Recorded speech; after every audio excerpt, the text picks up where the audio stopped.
어서오세요. 도토리네 참새공방입니다. 뜨개의 즐거움을 함께할 여러분들 환영합니다. 참새공방 두 번째 기법 영상은 짧은뜨기입니다. 먼저 뜨개코의 종류에 대해서 알아보고 이어서 짧은뜨기에 대해서 설명드리도록 하겠습니다. 사슬뜨기로는 주로 선을 표현하고 짧은뜨기 이후로 배우는 기법들로 면을 표현할 수 있습니다. 그래서 짧은뜨기를 이용해서 만들 수 있는 작품은 정말 다양합니다. 컵받침이나 냄비받침, 파우치, 책갈피, 러그, 그리고 인형뜨기의 기본이 되기도 합니다. 자, 이제 직접 짧은뜨기를 떠볼 건데 짧은뜨기를 뜨기 위해서는 사슬을 준비하셔야 합니다. 첫 번째 영상에서 사슬뜨기가 뜨개의 기본이라고 말씀드렸던 거 기억나시죠? 그동안 갈고 닦은 사슬뜨기 실력을 뽐낼 시간입니다. 실과 바늘을 잡고 고리를 만들어서 사슬 10코를 만들어 주세요. 고리 사이로 실 끌어와서 매듭 만들고 다시 실 걸어서 고리로 통과, 다시 실 걸어서 고리로 통과, 이렇게 10코 만들어 주세요. 다 뜨셨으면 시작 매듭과 바늘에 걸려있는 고리 빼고 10코가 맞는지 확인하고 다음으로 넘어가겠습니다. 이제 뜨개 코에 대해서 말씀드릴 건데 바늘을 어느 줄에 걸어서 뜨느냐에 따라서 편물 모양이 조금 달라집니다. 사슬뜨기의 부위가 한 코라고 말씀드렸는데 부위 중 한 가닥에만 바늘을 걸었죠. 이렇게 한 가닥만 걸어 뜨는 것을 반코 걸어 뜬다고 합니다. 그리고 편물을 뒤집어 보면 부위가 뒤로 가게 편물을 뒤집어 보면 가운데 볼록볼록 올라온 게 보이실 거예요. 그 볼록 올라온 코를 코산이라고 합니다. 코산에 같이 바늘 걸어 볼게요. 볼록 올라온 코에 바늘을 찔러 넣었을 때 좀 빡빡하게 들어가는 게 느껴지실 거예요. 실에 따라서는 갈라져 들어갈 수도 있는데 돌려보셨을 때 V자 두 가닥이 모두 바늘에 걸려 있으면 제대로 찔러 넣으신 겁니다. 만약에 제것과 모양이 다르다면 바늘을 조심히 빼서 다시 걸어보세요. 일반적으로 한 코에 바늘을 걸어 뜬다는 건 V 두 줄이 모두 걸리는 게 맞지만 아까 해본 것처럼 코산에 코를 걸 때 생각보다 쉽지 않습니다. 그래서 짧은뜨기를 처음 하는 오늘은 반코만 걸어서 짧은뜨기를 연습해 보려고 합니다. 코산 뜨는 연습은 작품 만들면서 할 수 있도록 준비하겠습니다. 자, 지금부터 짧은뜨기 해볼게요.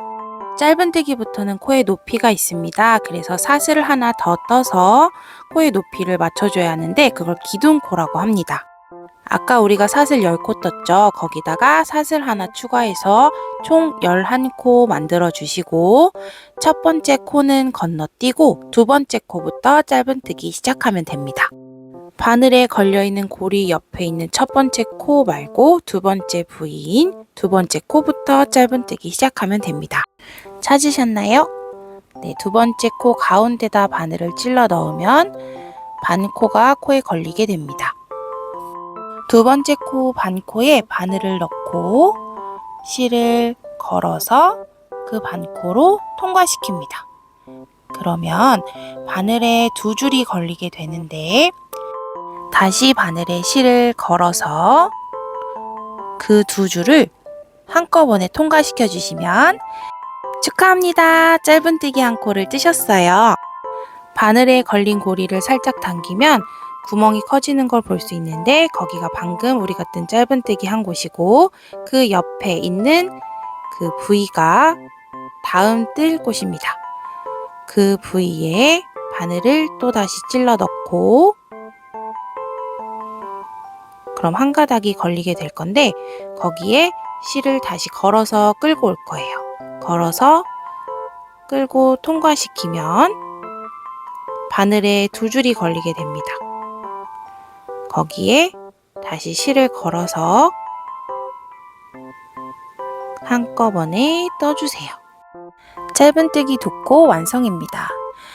이때 주의할 점이 있습니다. 이 실이 너무 느슨하면 바늘에 실을 걸어올 때 바늘 코에서 실이 자꾸 빠지게 됩니다. 그래서 그 힘을 일정하게 팽팽하게 유지해 주시는 게 좋고 바늘을 일자로 당기는 것보다는 바늘에 실을 걸어서 손목을 살짝 꺾어 위쪽으로 당기듯이 빼면 쉽게 빠지는 걸 느끼실 수 있습니다. 손목을 아래에서 위로 올리듯이 꺾어서 올려주시면 훨씬 수월하게 고리를 빠져나올 수 있습니다. 네, 이어서 세 번째 짧은뜨기 해볼게요. 방금 뜬 두 번째 코 옆에 부위가 또 보이시죠? 그 부위에 바늘을 또 걸어주세요. 가운데에다가 바늘을 찔러서 넣으시면 다시 한 가닥이 걸릴 거예요. 다시 실을 걸어서 그 한 가닥으로 통과시켜 주시면 바늘에 두 줄이 걸리게 되고, 실을 감아서 두 줄을 통과시켜 주세요. 다시 옆에 있는 부위에다가 바늘을 찔러 넣어서, 네, 여기 다시 부위가 보이시죠? 거기에 가운데다 바늘을 찔러 넣어 주시면 됩니다. 바늘을 찔러 넣으면 한 가닥 걸리고 줄 끌고 와서 바늘에 두 가닥, 다시 실 걸어서 한꺼번에 통과시켜 주세요. 이제 나머지 코에도 짧은뜨기 계속 떠서 네, 9번째 코까지 떠주세요. 10번째 코는 시작 매듭과 많이 닮아서 같이 할게요. 10번째 코에 바늘 넣고 실 걸어서 바늘에 두 줄 걸리면 다시 실 감아서 한꺼번에 통과해 주세요. 이렇게 10코이고요. 시작 매듭은 코가 아니니까 뜨시면 안 됩니다. 자, 이렇게 짧은뜨기 한 단을 떴는데 아까 사슬과 모양이 다르죠? 높이가 생겼습니다. 여기 보시면 여기도 V자 모양이 있어요. 짧은뜨기 코는 이렇게 생겼어요. 위에도 V가 있고 면에도 V가 있습니다. 이 무늬를 잘 기억해 주세요. 이게 짧은뜨기 모양인데 이걸 잘 기억해 두시면 뜨기할 때 많은 도움이 됩니다. 위에 코와 연결돼서 이 모양이 짧은뜨기 한 코입니다. 이제 코산이 아닌 부위가 정확히 보여서 코가 보이시죠? 이 옆에 부분은 아까 우리가 세웠던 기둥코 한 코의 사슬 모양입니다. 짧은뜨기에는 코의 높이가 있어서 반드시 기둥을 세워주셔야 합니다. 자, 그럼 여기서 문제입니다. 짧은뜨기 기둥코는 사슬 몇 코를 올리셔야 한다고 했죠? 네, 정답은 바로 한 코입니다. 각 기법 높이에 맞춰서 기둥코를 세워주셔야 완성도 높은 작품을 만들 수 있으니까 잊지 말고 꼭 기둥코 세워주세요. 자, 여기서 잠깐 반코만 걸었을 때 밑단의 모양과 코산에 걸어서 떴을 때 밑단의 모양을 한번 비교해서 보여드릴게요. 반코만 걸어 떴을 때 편물의 밑단의 특징은 이렇게 한 가닥만 보입니다. 밑단에 한 가닥이 연속적으로 있는 게 보이시죠? 그리고 코산에 걸어뜬 밑단은 밑단에도 V가 있고요. 좀 더 탄탄한 느낌이 나죠? 위에도 원래 코 모양대로 V가 있습니다. 그래서 위아래 V가 있는 게 코산에 건 편물의 특징입니다. 두 개를 같이 놓고 비교했을 때 코산에 뜬 게 더 탄탄하고 반코만 걸어 뜬 거는 좀 얇아요. 그래서 이 특징을 살려서 내가 뜨고자 하는 편물에 적합한 방법을 골라서 사용하시면 됩니다. 자, 다시 돌아와서 한 단 더 떠볼게요. 네, 기둥코 사슬 하나 올려주셔야 합니다. 사슬 하나 올려주시고 편물을 오른쪽에서 왼쪽으로 돌려주세요. 자, 기둥코 뜬 코는 건너뛰고 두 번째 코부터 다시 짧은뜨기 시작합니다. 네, 첫 번째 말고 두 번째 코에다가 이제 바늘을 찔러 넣을 건데 이번엔 반 코만 거는 게 아니라 한 코를 뜨셔야 합니다. 보이는 구멍에 바늘을 통과시킬 건데 한 줄이 아닌 두 줄이 바늘에 다 걸릴 수 있게 통과시켜 주세요. 보이시죠? 이렇게 한 코가 다 바늘에 걸리게 바늘을 통과시켜서 걸어서 끌고 들어옵니다. 그럼 다시 바늘에 두 줄이 걸리고 다시 바늘에 실 감아서 한꺼번에 두 줄 통과시켜 주세요. 그럼 2단의 첫 번째 코 뜨신 거예요. 이렇게 첫 코를 뜨고 나면 습관적으로 바로 코에 표시를 해주세요. 왜냐하면 초보자가 이 코 찾는 게 쉽지가 않아요. 그래서 자꾸 빼뜨려서 네모가 아닌 기울어진 모양의 편모를 만들게 됩니다. 그래서 코를 바로 알아볼 만큼 익숙해질 때까지는 꼭 첫 코를 표시하시는 게 좋습니다. 이런 단수링을 가지고 첫 코를 표시하셔도 좋고, 단수링이 없으면 오핀이나 클립, 아니면 가지고 계신 실을 조금 잘라서 첫 코를 꼭 표시하는 습관을 처음부터 기르시길 바랍니다.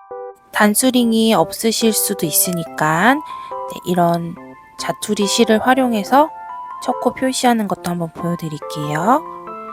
첫 코에 바늘을 통과시켜서 이렇게 자투리 실을 반 접고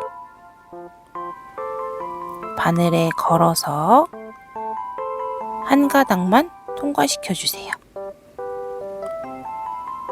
하나 잡고 당기면 한 가닥 걸리게 됩니다. 이렇게 첫 코를 표시하시고 다음 코부터 이어서 뜨시면 됩니다. 자, 이어서 짧은뜨기 한번 다시 해볼게요. 네, 두 번째 코에 두 가닥 모두 걸리게 바늘 통과시켜서 실 걸어서 끌고 옵니다. 바늘에 두 가닥 걸린 거 확인하고 다시 바늘에 실 감아서 두 가닥 한꺼번에 통과시켜 주세요. 같은 방법으로 짧은뜨기 계속 떠주세요. 네, 이제 9번째까지 짧은뜨기 떴고요. 10번째 코는 같이 떠볼게요. 이렇게 V가 있고 옆에 기둥코가 같이 있어서 첫 코가 찾기 어려워요.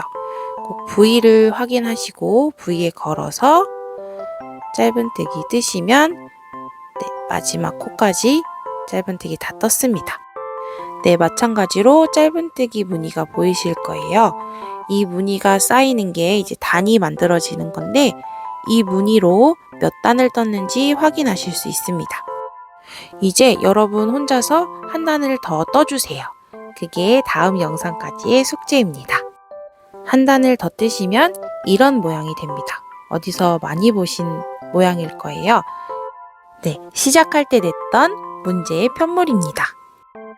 네, 짧은뜨기 무늬는 V자 모양이라고 아까 말씀드렸죠. 근데 짝수로 중간선이 하나씩 생길 때가 있습니다. 이것도 짧은뜨기 무늬니까 잘 기억해 두시면 네, 많은 도움 되실 거예요. 그래서 답은 3단입니다. 이렇게 짧은뜨기 배워봤는데 어떠셨나요? 반복하다 보면 자연스럽게 익숙해지실 거예요. 다음 영상에선 작품 만들면서 짧은뜨기 좀 더 연습해 보도록 하겠습니다. 오늘도 수고 많으셨고요. 다음 영상에서 만나요. 안녕!